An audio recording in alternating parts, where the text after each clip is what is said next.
Bienvenue dans 13h15. Au sommaire aujourd'hui, une nouvelle série inédite, l'histoire de l'un des tableaux qui a marqué l'art du XXe siècle. Regardez derrière moi, vous voyez apparaître le célèbre Guernica, qui est aujourd'hui exposé au musée de la Reine Sofia à Madrid. Mais connaissez-vous le récit, les mystères qui entourent cette fresque de 8 mètres sur 3,50 mètres, réalisée en à peine un mois? Eh bien, nous allons vous raconter comment est née dans la tête de Pablo Picasso cette évocation et cette dénonciation de ce bombardement d'un village basque par l'armée allemande. Une œuvre qui va devenir le symbole de la lutte contre la dictature de Franco. C'est l'acte 1 d'aujourd'hui, une série signée Peggy Leroy, Henri de Sonnet et Mathilde Rougeron.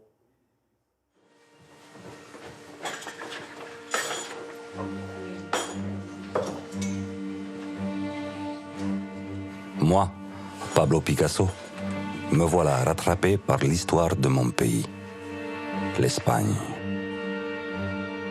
De Guernica, il ne reste que 5 maisons. Sans précédent dans l'histoire militaire.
Ma vie, c'est mon atelier.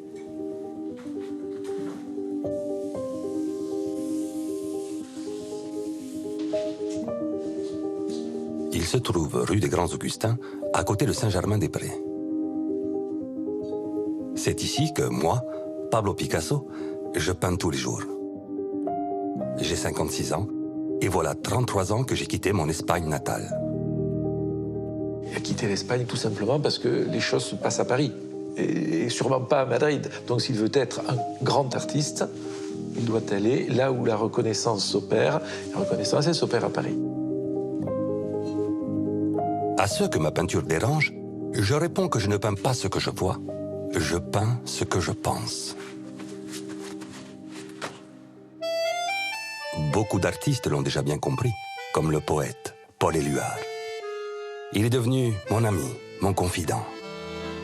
D'autres intellectuels m'inspirent, comme les écrivains Jean-Paul Sartre, Albert Camus, Simone de Beauvoir, ou encore le psychanalyste Jacques Lacan.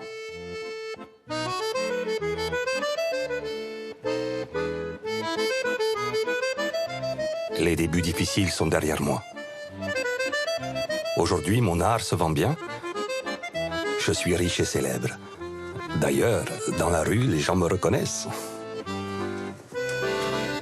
Les galeristes s'arrachent mes toiles. Elles se vendent plusieurs dizaines de milliers de francs. Les Américains en particulier m'adorent. Comme diraient les Français, je suis une vedette.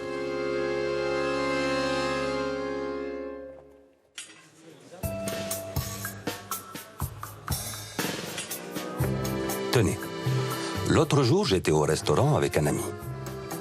À la fin du déjeuner, je demande à payer l'addition, bien sûr. Mais le patron me dit « Oh, laissez, monsieur Picasso. Un dessin de vous sur la nappe suffira. » Alors, je m'exécute bien volontiers.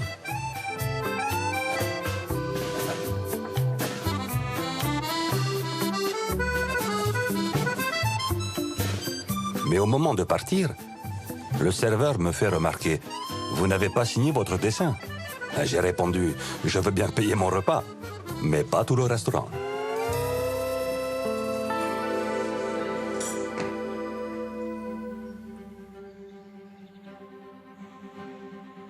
En décembre 1936, l'histoire de mon pays va me rattraper et frapper à ma porte. 2 compatriotes de l'ambassade d'Espagne s'invitent à mon domicile.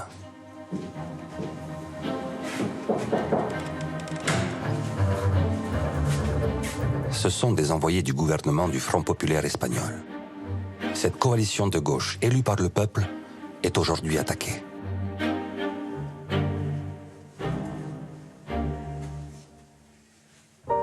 Là-bas, la situation est grave. La démocratie est en danger. Une guerre fratricide a éclaté au mois de juillet. Depuis 6 mois, les Espagnols s'entretuent.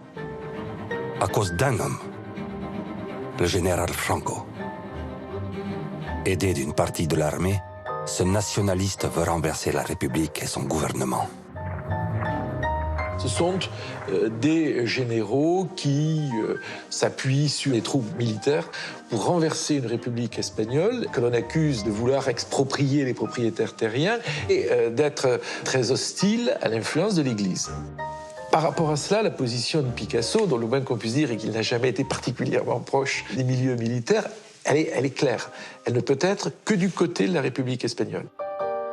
À ses yeux, il y a d'un côté ce qu'on peut appeler l'obscurantisme, les rétrogrades, et de l'autre une certaine idée de démocratie et de progrès.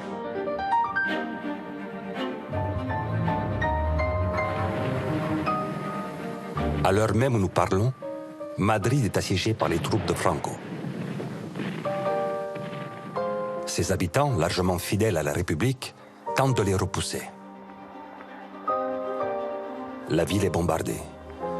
Pour se donner du courage, les Madrilènes ont inventé un slogan qu'ils affichent en grand. « No pasarán ». Les franquistes ne passeront pas. Ces émissaires de la République veulent mon aide. Mais moi, depuis la France, qu'est-ce que je peux faire? Ils ont une idée. Dans 5 mois, commence l'exposition internationale de Paris. Ils voudraient que je peigne une immense toile pour le pavillon de l'Espagne.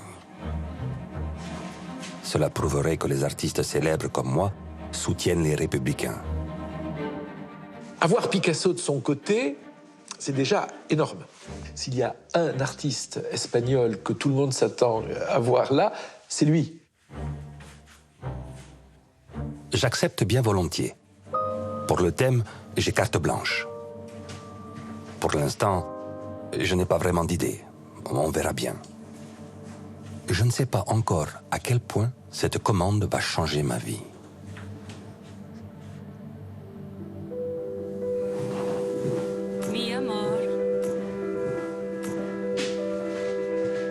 Je m'appelle Dora Maar, j'ai 28 ans et je partage la vie de Pablo depuis 1 an.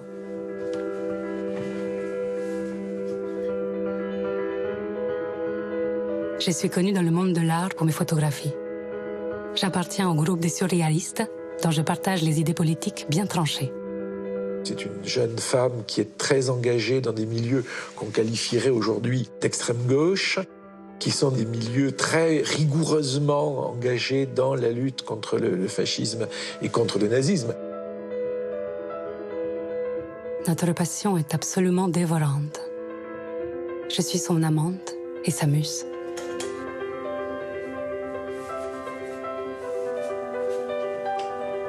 Pablo a déjà peint des dizaines de portraits de moi.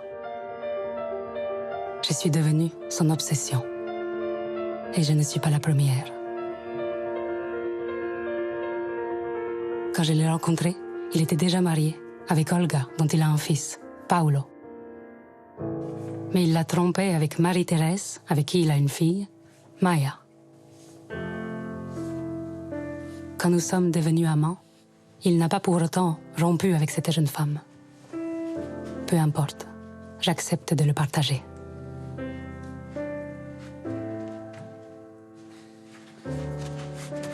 Avec Pablo, nous discutons d'art, mais aussi de politique. Justement, il me parle de l'exposition internationale de Paris. J'espère qu'il va saisir cette occasion pour dénoncer les crimes de Franco. Seulement, il prévoit de travailler sur un thème futile. Le peintre et son modèle. Ça me révolte. Vu les circonstances, il doit s'engager dans un art plus politique. Elle n'était certainement pas personne à taire ses convictions. Elle avait même plutôt la réputation d'avoir un caractère assez épineux et affirmatif. En 1936, Picasso n'est pas du tout identifié comme un artiste politique.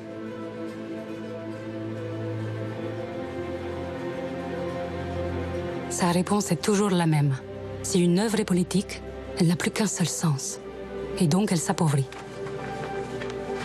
Pablo m'exaspère. Il est temps qu'il entre en lutte.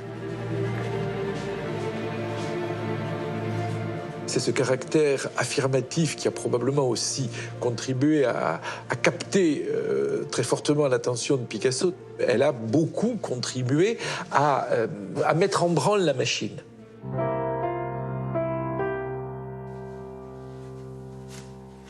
Dora, Paul Éluard, mes amis surréalistes, ils voudraient tous que je fasse une peinture engagée sur la guerre. Pour l'instant, je n'ai jamais mélangé art et politique. Pourtant, il m'arrive de douter. Surtout quand je reçois les lettres de ma mère, restée à Barcelone. Querido Pablo, cher Pablo, la situation va mal. On entend des tirs de nuit comme de jour.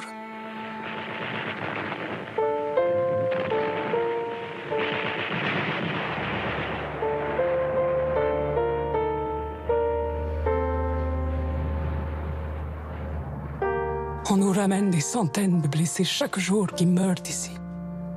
Même dans nos maisons, on ne se sent plus en sécurité. À chaque lettre, je suis un peu plus tourmenté. Ce Franco est un assassin. Dora a raison. Je dois alerter le monde sur tous ces crimes. J'ai déjà un titre en tête. Songes et mensonges de Franco.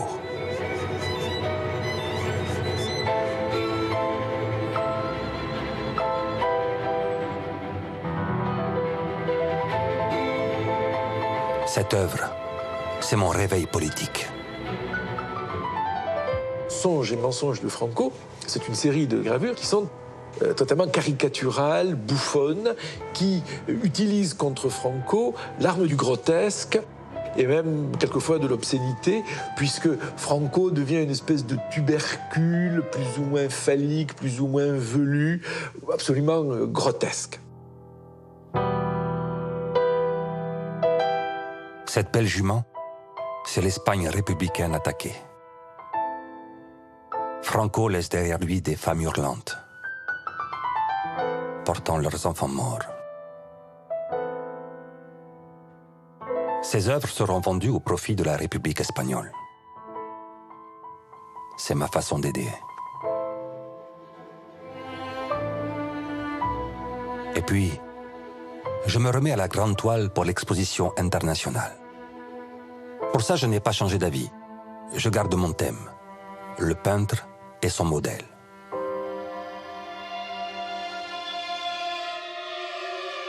Mais un terrible événement va tout bouleverser.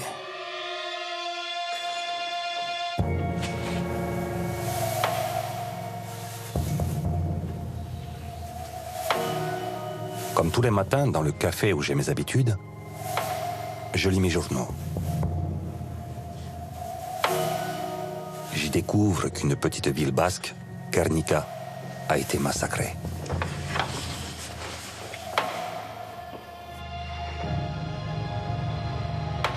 L'article est précis. Le bombardement a été froidement planifié par la Légion Condor, une unité allemande envoyée par Hitler pour aider les Espagnols franquistes. Franco est donc prêt à assassiner une partie de son propre peuple.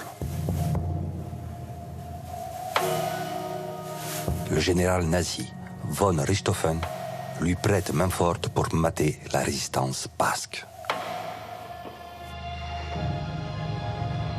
Il y a 2 jours, il a choisi de raser Guernica. 5000 habitants. Le journal précise que l'attaque a eu lieu un lundi, à l'heure du marché, pour tuer le maximum de civils.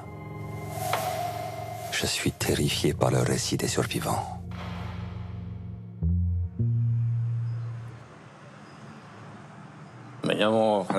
Je m'appelle Francisco Roman. Je suis un enfant rescapé du bombardement de Guernica. À cette époque, j'avais 7 ans et demi, presque 8.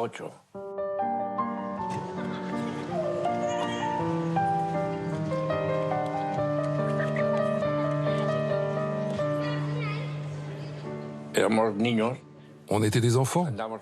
On passait notre temps à jouer, à aller se baigner.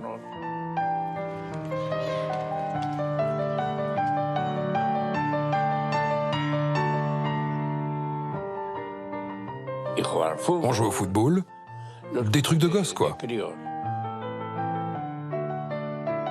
On était des gamins. On ne connaissait rien. On ne savait même pas ce qu'était un avion. Ce jour-là, ma sœur Louisa, mes frères Ramon, Luis et moi, on est sortis de la maison pour aller jouer devant l'école.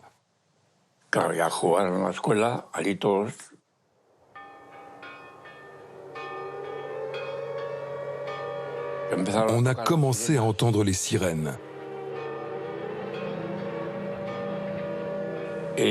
On s'est dit, qu'est-ce qui se passe?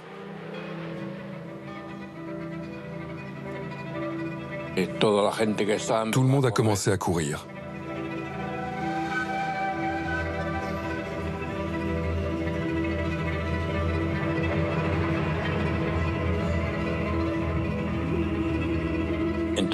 Ma mère, paniquée, est venue nous chercher.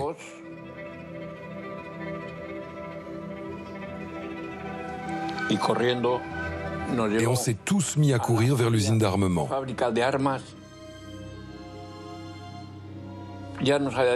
C'est mon père qui nous avait dit, si quelque chose arrive, allez là-bas. Parce que personne n'ira détruire une usine d'armes.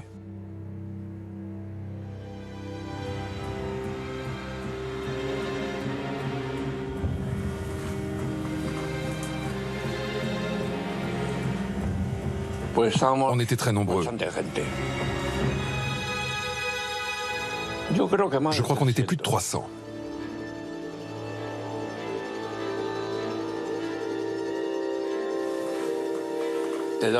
On nous a donné un bâton dans un mouchoir et on nous a dit, quand les bombes tomberont, serrez-le avec les dents.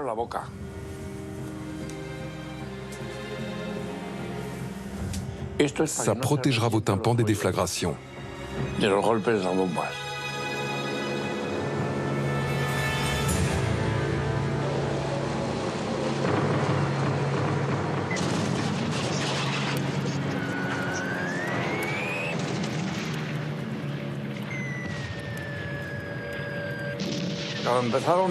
Les premières vagues d'avions sont arrivées.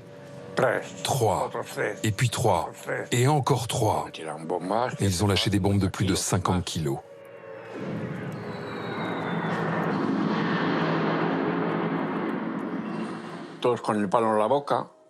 Et nous, avec notre bâton dans la bouche, on disait « Quand est-ce que ça s'arrête? Quand est-ce que ça s'arrête ?»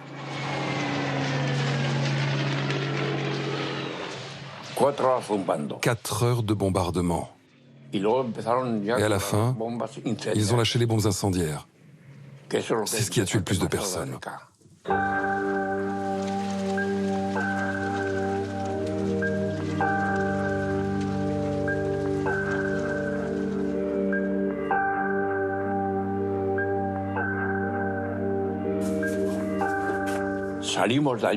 On est sortis, et là... Guernica.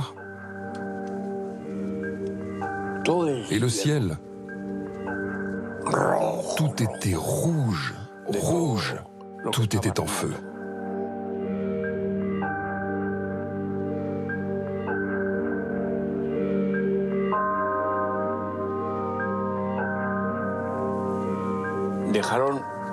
Ils avaient tout rasé.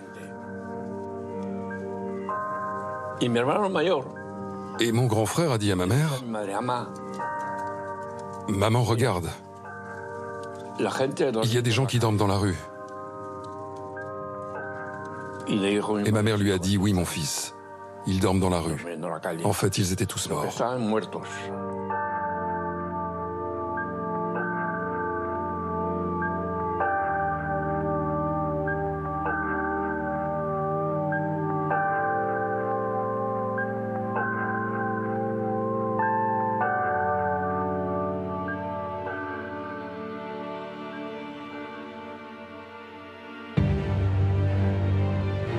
2000 innocents sont morts, sous le feu des bombes. Je suis horrifié. Je dois réagir. Désormais, je vais prendre les armes.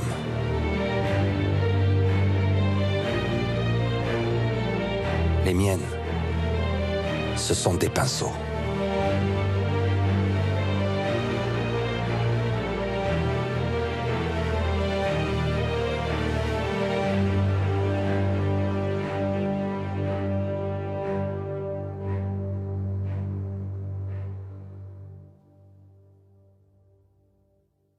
Avec ce tableau, Pablo Picasso amorce un véritable tournant de sa carrière. Il devient un peintre porteur d'un discours engagé. Il s'enferme dans son atelier parisien avec sa compagne Dora Maar pour réaliser cette toile immense. Elle va être le témoin des différentes étapes de cette création en la photographiant. La légende de l'œuvre est en marche et l'histoire aussi. La guerre éclate et ce tableau antifasciste peut-il désormais rester en France ?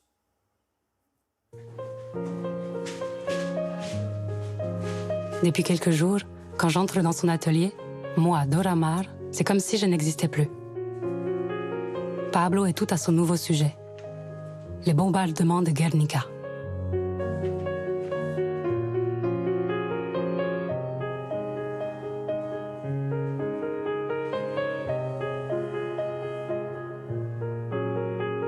Ça sera donc le thème de sa grande toile pour l'exposition internationale.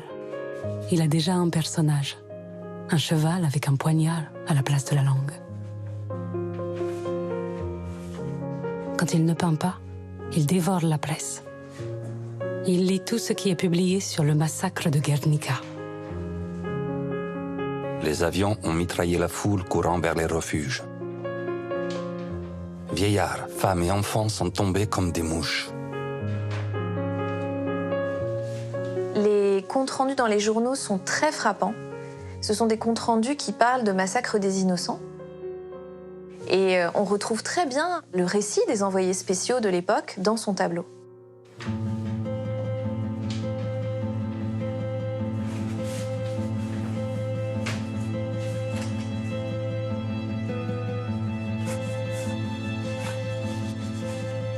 Picasso, il a une pratique de l'esquisse. C'est comme un entraînement. C'est-à-dire on dessine, on crée des formes, des motifs. Et ensuite, au moment de peindre, ces motifs créés vont revenir ou pas. Mais il y a beaucoup d'esquisses de Guernica qui ne se retrouvent pas dans le tableau, même si elles sont toutes proches, parce qu'on retrouve des femmes qui crient, de cheval, le taureau. Parfois, certaines sont vraiment reprises pratiquement exactement, d'autres très peu.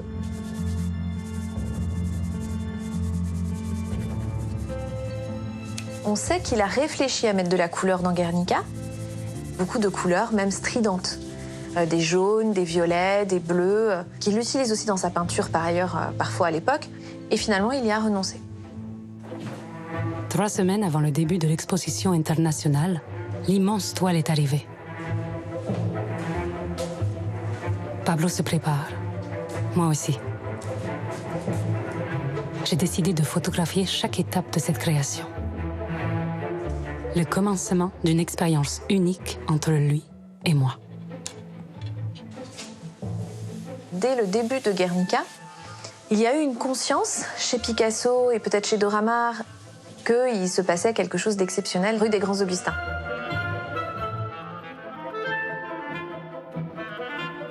Pendant ce temps-là, au pied de la Tour Eiffel, la grande exposition prend forme. Les pavillons des 52 pays participants sont presque achevés.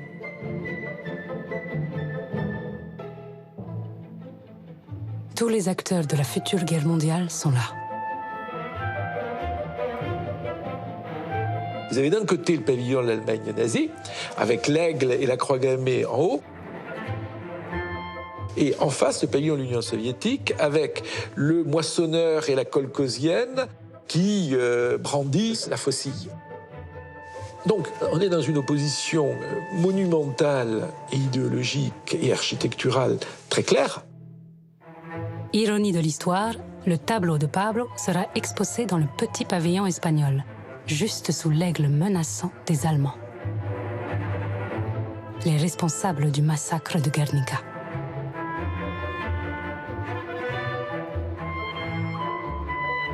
Et Picasso est un peintre qui a une intelligence des situations très fine, et je pense qu'il a tout de suite compris quels étaient les enjeux et de son œuvre et du pavillon.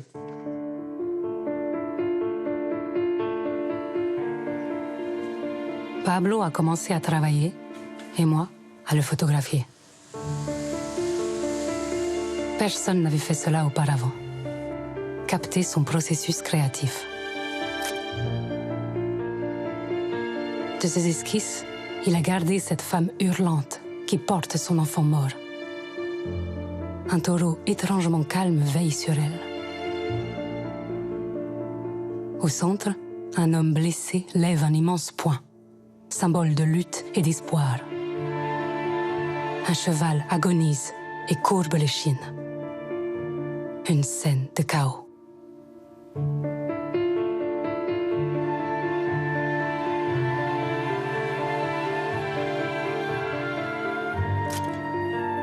Peu à peu, je comprends qu'il n'y aura que du noir, du blanc et du gris. On dit que c'est en voyant les photographies dans les journaux que le noir et blanc s'est imposé, parce que c'est par le journal en noir et blanc qu'on apprend ces horreurs. Il y a une espèce de logique visuelle de rester dans ces tons.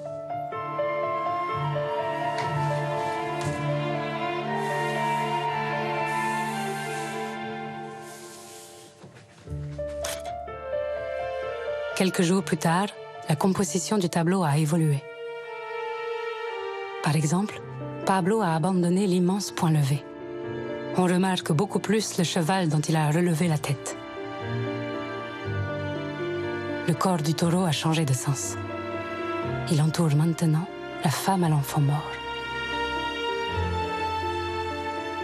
Modifier, reprendre, revenir, faire des études sur une partie, les reporter à l'ensemble, voir si ce report modifie l'ensemble. C'est le processus créatif de Picasso.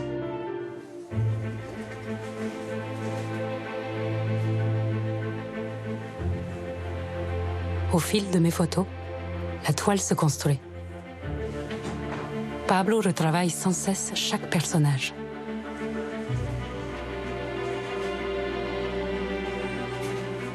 Le réalisme des visages ne l'intéresse pas. Ce qu'il veut, c'est qu'on les entende crier.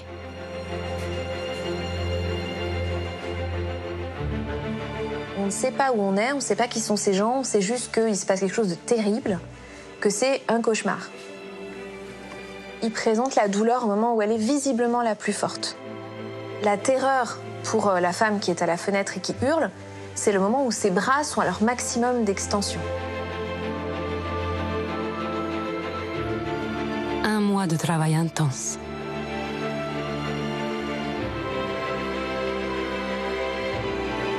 Fin mai 1937, l'œuvre est terminée.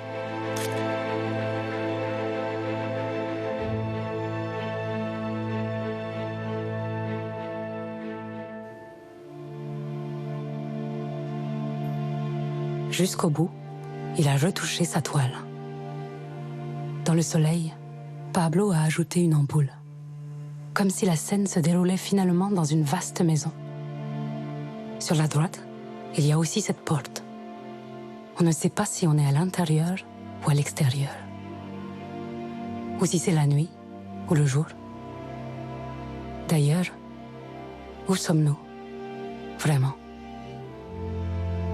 La force du tableau, c'est que précisément quand vous le voyez, vous ne voyez pas une illustration descriptive de la guerre d'Espagne, vous voyez une scène de mort. Et ça, malheureusement, on peut la transposer dans d'innombrables lieux et à d'innombrables moments, jusque dans l'actualité la plus proche. Toutes les guerres peuvent se reconnaître dans Guernica. Peu importe la guerre, il y a toujours l'ombre de Guernica sur cette guerre.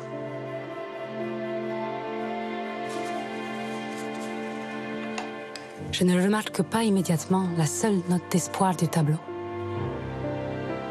Cette petite fleur. C'est vrai, après tout, Franco n'a pas encore gagné la guerre.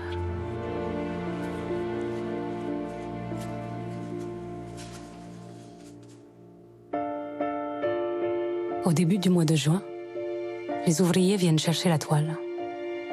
En partant, Pablo leur dit « Si vous ne me la prenez pas, je ne la finirai jamais. »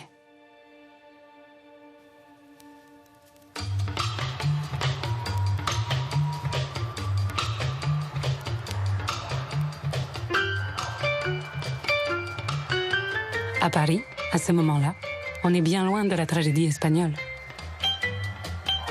La foule se presse à l'exposition internationale.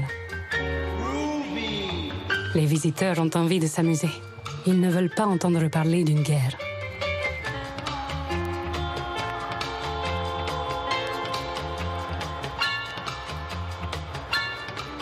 Le pavillon espagnol dénote au milieu de cette liesse. Personne ne veut voir le message affiché pourtant en grand sur ces murs. L'Espagne, victime de l'agression et de la guerre civile, offre à la sympathie des visiteurs un pavillon de lutte et de combat pour la défense de la République.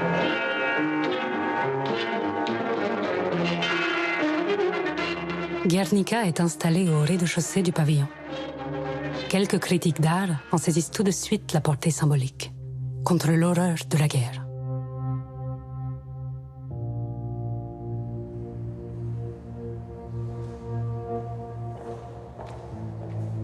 Mais quand je me rends sur place, je réalise que l'essentiel des visiteurs ne comprend rien à ce tableau.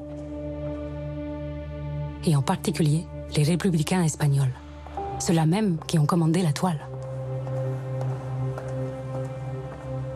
Les représentants de la République espagnole sont totalement accablés par ce qu'ils voient.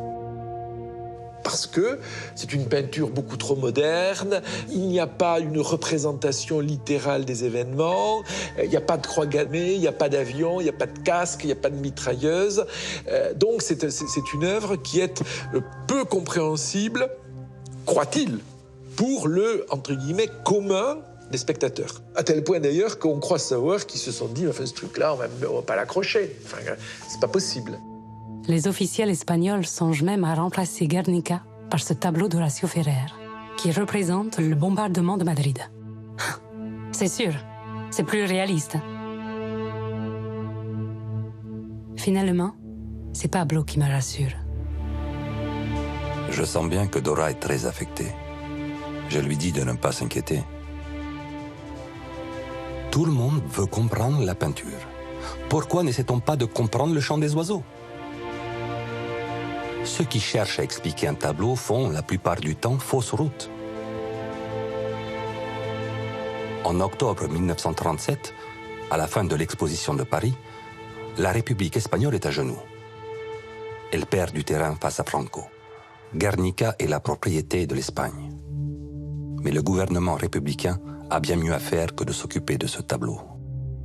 Je vais l'envoyer avec d'autres de mes œuvres faire une tournée des musées européens. Sauf en Espagne, bien sûr. Là-bas, les exactions des franquistes m'inquiètent. À partir du moment où les troupes de Franco avaient conquis une région, ils ont pratiqué une sorte d'épuration idéologique.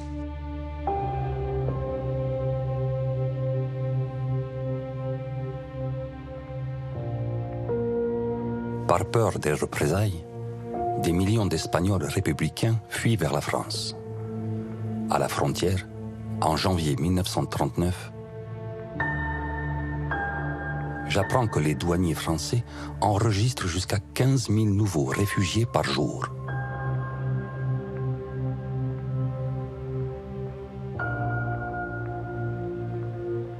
Ils se retrouvent parqués dans des camps misérables.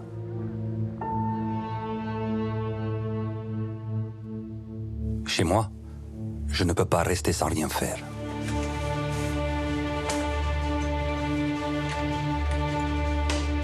Presque toutes les semaines, j'envoie beaucoup d'argent à des comités de soutien de réfugiés espagnols. Je consigne tout dans un cahier.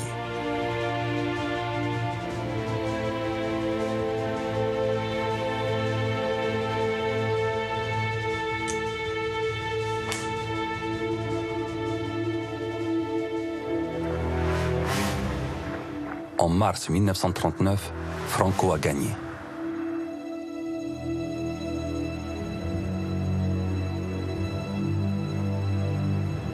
La guerre a fait 1 million de morts, mais le général parade indifférent. Et n'oublie pas de remercier ceux qui l'ont aidé.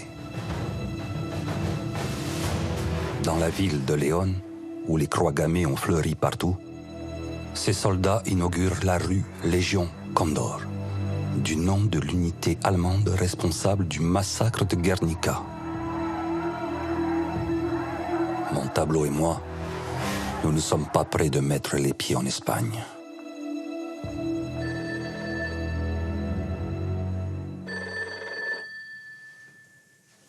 Un mois plus tard, je reçois un appel. C'est le directeur du musée d'art moderne de New York, le MoMA. Il voudrait exposer Guernica.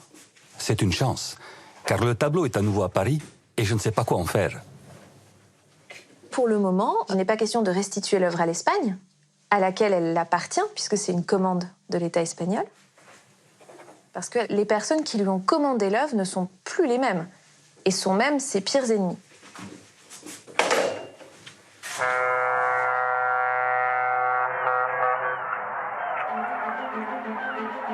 Le 1er mai 1939, Guernica quitte la France à bord du paquebot le Normandie. Direction New York.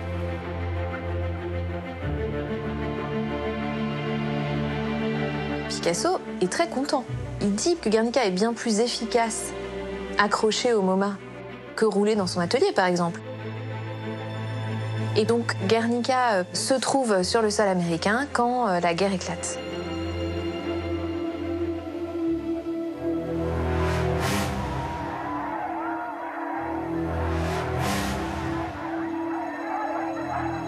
Ces années de plomb semblent ne pas vouloir finir.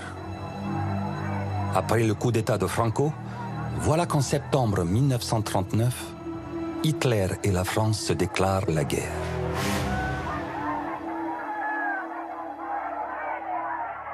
Et si mon pays d'adoption était envahi? Je ne me sens plus en sécurité à Paris. Je pars me mettre à l'abri au bord de mer, à Royan, avec ma petite fille Maya et sa mère, Marie-Thérèse. Dora nous a suivis. Je continue de la voir discrètement dès que je le peux. J'avais pris la décision quelque temps auparavant de devenir français à part entière. Après tout, voilà 35 ans que j'habite en France. Et avec la dictature en Espagne, je sais que ma vie est ici. La réponse est arrivée ce matin. Je n'en reviens pas. Refusé. Je suis un artiste connu dans le monde entier, père de 2 enfants français, et la France me tourne le dos. Pourquoi ? Quand Picasso est arrivé en France, quand il habitait Montmartre, au début du XXe siècle, il avait des amitiés avec des immigrés espagnols que l'on considérait, à tort, à raison, peu importe, comme des anarchistes. Et donc Picasso a été fiché par la sûreté sympathisant anarchiste. Et donc on n'allait quand même pas donner la nationalité française à un anarchiste.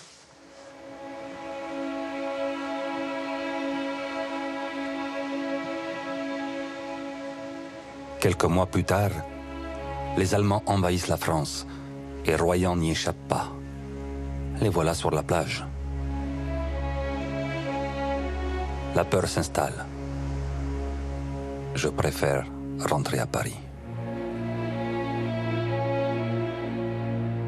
Il rentre à Paris parce qu'il a simplement peur que son atelier soit occupé par les nazis, que des œuvres soient détruites, et il pense que par sa présence physique dans les lieux va protéger son atelier. J'ai mis à l'abri une centaine de mes œuvres dans un coffre-fort.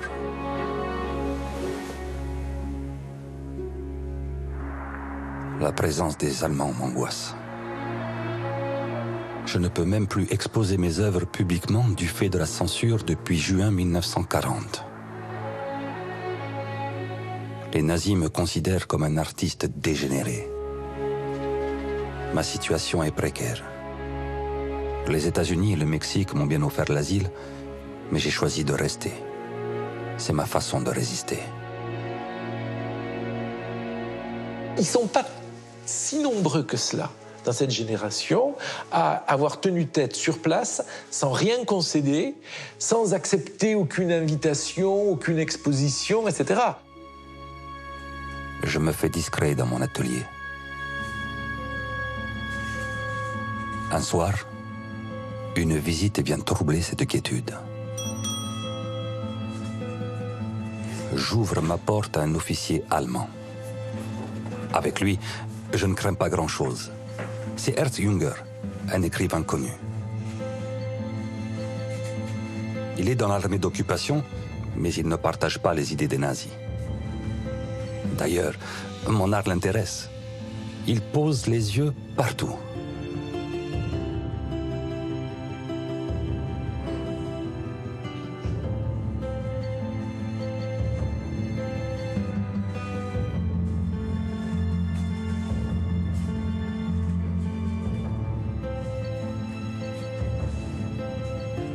Et puis il tombe sur des reproductions de Guernica. Il a entendu parler de ce tableau. Il se tourne vers moi et me demande « C'est vous qui avez fait ça ?» Je lui réponds « Non, c'est vous qui avez fait ça. » C'est une histoire qui a fait le tour du monde parce que c'était une des preuves d'un engagement de Picasso, d'une sorte de résistance. C'est aussi un trait d'esprit face à un Allemand qui n'avait pas du tout le profil de celui qui allait avertir le responsable nazi local qu'un artiste espagnol faisait de la provocation. Pendant ces sombres heures, un télégramme des États-Unis va m'apporter un peu de réconfort. Il est envoyé par le directeur du MoMA, le musée d'art moderne de New York. L'exposition qui accueille Guernica est, paraît-il, un succès colossal. Cette exposition, c'est une étape importante dans la notoriété de Guernica, dans celle de Picasso aussi. Elle fait de Picasso un maître de l'art moderne et elle fait de Guernica son plus grand chef-d'œuvre. J'ai peint et dessiné sans relâche pendant toute la guerre. Et puis ce jour, tant attendu, est arrivé. Maintenant, les avant-gardes de la division Leclerc roulent vers Paris.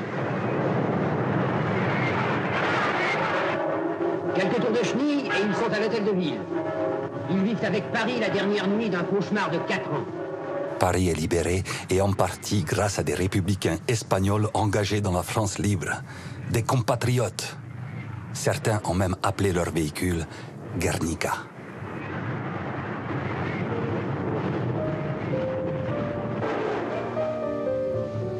Les drapeaux jaillissent. Le blason de Paris refleurit. Notre espoir, Adora et moi, est immense.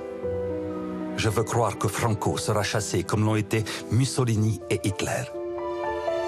Bientôt, peut-être, j'irai en Espagne, et Guernica aussi.